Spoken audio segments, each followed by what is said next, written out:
Gandang umaga po sa ating lahat. Nais ko pong ibahagi sa inyo ang napakahalaga na salita ng ating Panginoon. Ito ay sa aklat ng Juan, Kapitulo 3, talatang 1 hanggang 8, ay ganito po ang ating mababasa. Si Nicodemo ay magaling na tagapagturo ng kautusan ng panahon ng ating Panginoong Kristo. Siya ay palihim na lumapit sa ating Panginoon at nagtanong, "Guro, papaano ko ba makakamtan ang kaharian ng Diyos o magkakaroon ng buhay na walang hanggan?" Sabi natin Panginoong Kristo, maliban na ang tao ay ipanganak na muli, hindi siya paghaharian ng Diyos o hindi niya makakamtan ang kaharian ng Diyos. Kaya naman, nagtanong uli si Nicodemo, sabi niya sa ating Panginoon Jesus, papaano po ako ipapanganak na muli? Ako ay matanda na. Papasok po ba muli ako sa sinapupunan ng aking ina upang ipanganak na muli? Sabi natin Panginoon Kristo, hindi. Ang ipinanganak sa laman ay laman at ang ipinanganak sa espiritu ay espiritu. Kaya sabi natin Panginoon Kristo, dinugtong pa niya, kailangan ng lahat ng tao ay panganak sa tubig at espiritu. Paano po mangyayari yon? Idinugtong pa natin Panginoon Kristo, i-describe niya, alam natin na mayroong hangin, ngunit hindi natin alam kung saan nagmumula at kung saan patutungo. Ganito nangyayari ang bagong kapanganakan. That is a miracle of God. Kaya, hindi lahat ng tao ay nakaka-experience ng bagong kapanganakan. Ang tao, tandang-tanda nila kung kailan sila isinilang physically, but spiritually, hindi po nila alam. Kaya mahalaga ang kapanganakang pisikal, pero lalo't higit na mas mahalaga sa ating Panginoon Kristo ang kapanganakang espiritual. Ito ang kanyang ipinagdidiinan kay Nicodemo. Kaya napakahalaga ng ating pinag-uusapan. Taon-taon, isineselebrate ng tao ang kanyang physical birth, but yung kanyang spiritual birth ay hindi niya na isa-celebrate. Para magpasalamat sa Diyos, purihin ng Diyos, paglingkuran ng Diyos, mahalin ng Diyos, sambahin ng Diyos. Gaano ba kahalaga ang bagong kapanganakan? Ang bagong kapanganakan, once na tinanggap natin ang ating Panginoon Kristo, tayo po ay nagkakaroon ng reconnection, restoration sa ating God the Father through Jesus Christ. At kaakibat nito, ang kapangyarihan ng Banal na Espiritu Santo ay kumikilos sa isang nanampalataya sa ating Panginoong Kristo. Kaya naman, hindi lahat nakaka-experience po nito. Mapalad ka kapatid kung ma-experience mo ang bagong kapanganakan. Inuulit ko po, ang sabi natin Panginoong Kristo, ang lahat ay kailangang ipanganak sa Espiritu. Sabi po doon, unless the man be born again, he cannot see the kingdom of God. Maliban ang tao ay panganak na muli, hindi siya paghaharian ng Diyos o hindi niya mararanasan ang kaharian ng Diyos. Dito nagsisimula. Kaya huwag po tayo magtaka. Maraming tao gustong magbago pero hindi magawa.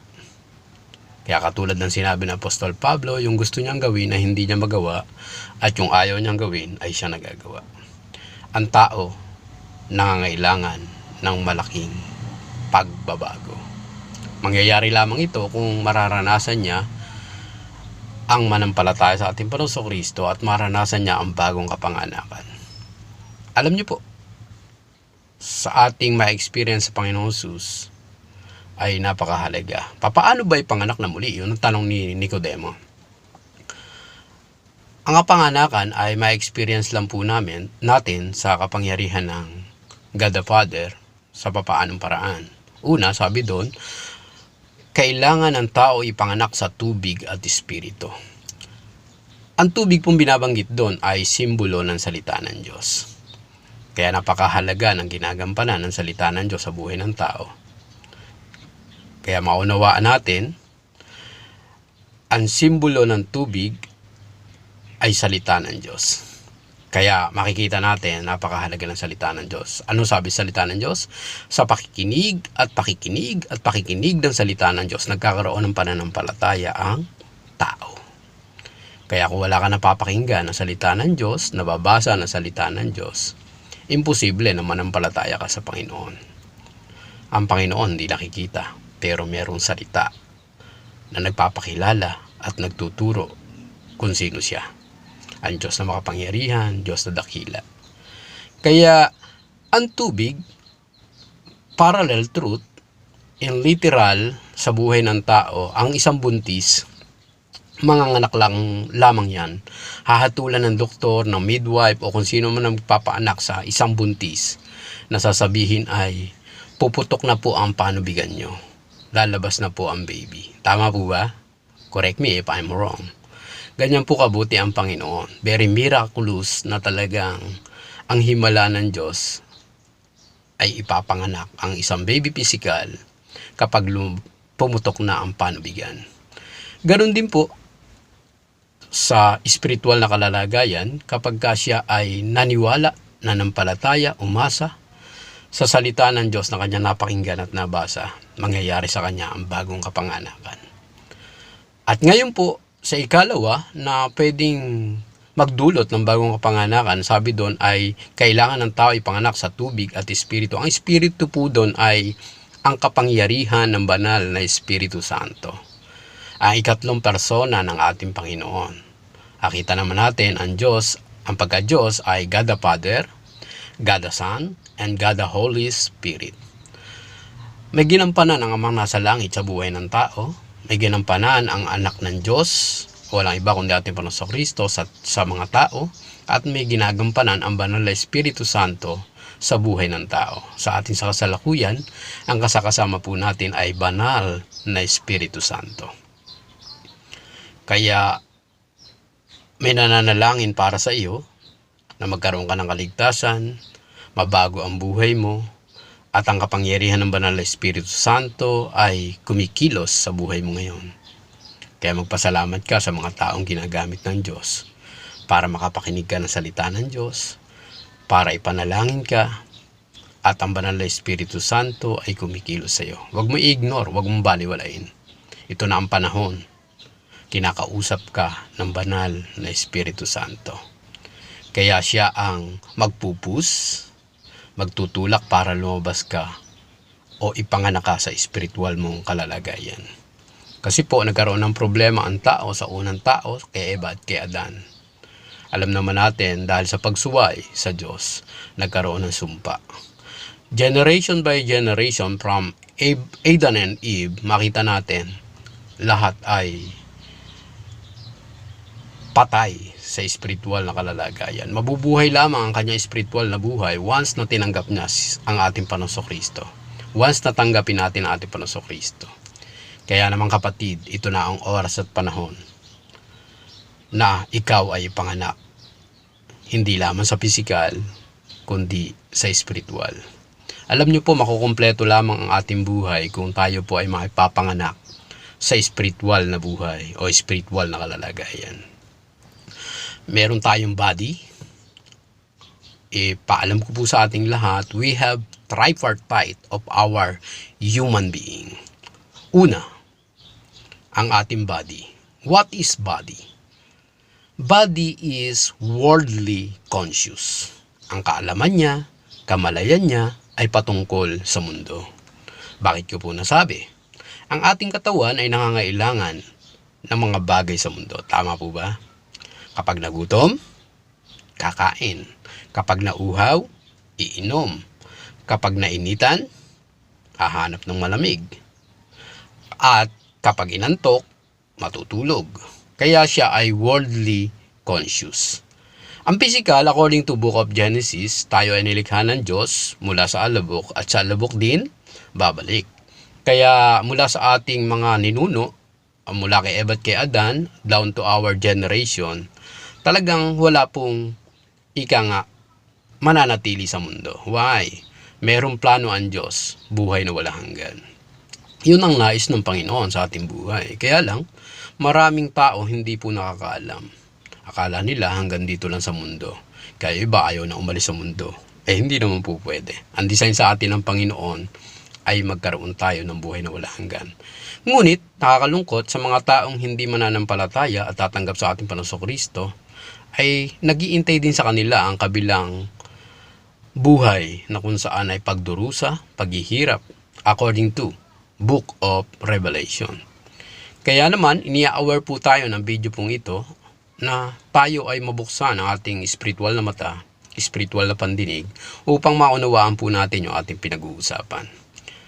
Alam niyo po, ang ikalawang pagkatao po natin ay ang ating soul o kaluluwa. What is soul? Soul is self-conscious. Kung ang body ay worldly conscious, ang soul po natin ay self-conscious. Bakit po? Ang tao, kahit hindi mo turuan na maging makasarili, nagiging makasarili.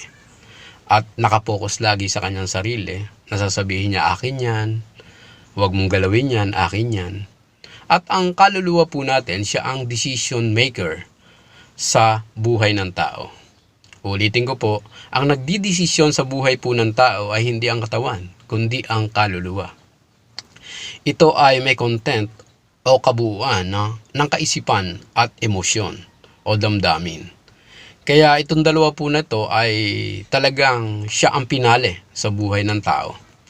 Kaya wag po tayo magtaka.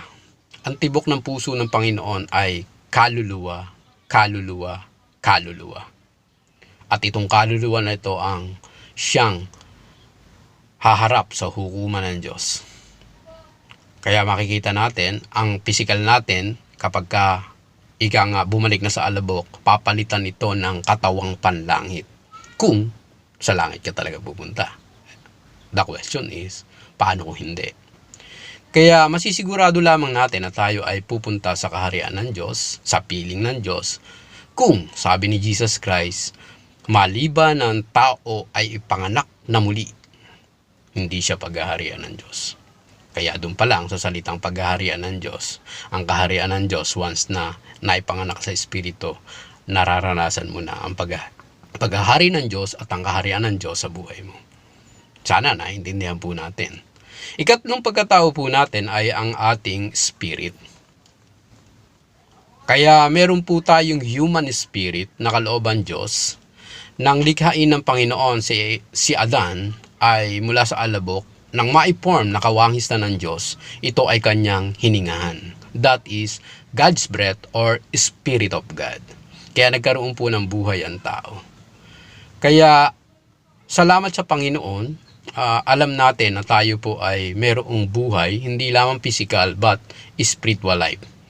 Kaya itong spirit na to, ang kahulugan nito ay what is spirit? Spirit is godly conscious. Kung ang body ay worldly conscious, ang soul ay self-conscious, ang spirit ay godly conscious. Kaya yung nabuhay ang espiritu na ipanganak na muli, sabi ni Jesus Christ, ito ay magkakaroon ng restoration, reconnection sa God the Father. Na ang tao dati hindi nagbabasa ng salita ng Diyos, tama po ba? Hindi nananalangin, hindi nagwo-worship, hindi umatin ng mga gawain para sa kapurihan ng Diyos, ngayon, gagawin niya na. Why? Kasi po, buhay na po ang kanyang spirit. Merong God spirit, merong human spirit. Dahil nagpakilala ang ating Panginoon, sambahin natin siya sa espiritu at katotohanan. God is spirit. Wala nakakita, maliban kay Moses na patalikod nagpakita ang Diyos. At makikita natin sa kasalukuyan, ang Diyos ay nararanasan natin sa iba't ibang kaparaanan. Kaya naman, ang tatlo nating pagkatao ay makukumpleto lamang kung tayo ay papanganak sa espiritu. Lahat ng tao ay merong human spirit but merong problema. Ano problema? Dahil sa kasalanan. Namatay sila spiritually. Dahil sabi sa salita ng Diyos, mayroong kasalanang hindi humahantong sa kamatayang espiritual. Pero mayroong mga kasalanan na humahantong sa espiritual na kamatayan. Huwag po nating hintayin na nabuhay ka na o naipanganak ka na sa espiritual pero mamamatay muli. Totoo po ba na ang physical baby, pag naipanganak at inabandon ng kanyang magulang, pwedeng magkasakit, pwedeng mamatay? Parallel truth. Sa spiritual na kalalagayan, dahil ikaw ay spiritual baby, dapat may mag-alaga sa iyo. Ang tawag doon ay spiritual parents. Kung meron tayong biological parents, meron din po tayo dapat spiritual parents. Para ma-nurture tayo, maturuan tayo, at mapalaki tayo. Saan? Sa tinatawag na home cell. Ito yung andoon once a week ay ginaganap ang cell group na tinatawag home cell. Ito yung tahanan natin sa spiritual. Meron tayo spiritual parents dito na nagtuturo. Kaya wag natin baliwalain. Napakahalaga po nito. Kung sa tahanan ay wala ang isang baby, ay may hirapan. Sino mag-aalaga sa kanya? Sino magpapalaki sa kanya? Sino magpapakain sa kanya? Sino magpapaligo sa kanya? Hanggang siya ay mag-grow, mag-matured. Ganun din, physically, spiritually, parallel truth, dapat hindi manatiling baby. Tayo ay makarating sa spiritual na kalalagayan. Sa maturity. Tama po ba? Kaya, ang kapanganakan spiritual ay mayroong benepisyo. Nais nyo po bang malaman? Una, ang ating spiritual na mata ay mabubuksan. Dahil sa kasalanan, ang mata ng tao ay binulag ng prinsipe ng sanlibutan ito. Ano po binabanggit ng Panginoon doon? Hindi physical eyes but spiritual eyes ay bulag ang maraming tao. Tama, sinisilang sila, nakakakita sila physical eyes, but spiritual eyes, they are blind. Kaya napakahalaga po na itinuturo po ng Panginoon sa araw na ito. Ang spiritual na mata po natin, pag nabuksan, kitang-kita na natin si Satan, yung mga gawa ng kampo ni Satanas. Lalapit pa lamang ang bisyo, tatanggihan mo na. Why? Alam mo, ikakasama mo. Lalapit pa lang ang mga mangutang na hindi magbabayad. Alam mo na. Hindi ka nito babayaran. Dadayain ka nito pag nanakawan ka according to John 10:10. Kaya kitang-kita mo na. Alam mo na ang gagawin. Why? Meron ka ng wisdom from God. Kaya kapag nabuksan ang spiritual na mata ng isang tao, ito ang benepisyo ng bagong kapanganakan. Kita mo na ang kabutihan ng Diyos. Mapapasalamatan mo na ang Diyos. Kaya wala ka pa sa langit, para ka nang nasa langit. Nakaka-penetrate ka na sa supernatural world. Ang mundo, kita natin, pero yung supernatural world, talagang bibihira ang nakaka-penetrate po dito. Spiritual eyes ay napakahalaga. Ngayon kapatid, sasabihin mo ay bulag ka. Physical, pero pagka nabuksan ang spiritual na mata, higit pa sa lahat ng nakikita mo, ang makikita mo. At magkakaroon ka ng matinding pananampalataya sa ating Panginoon.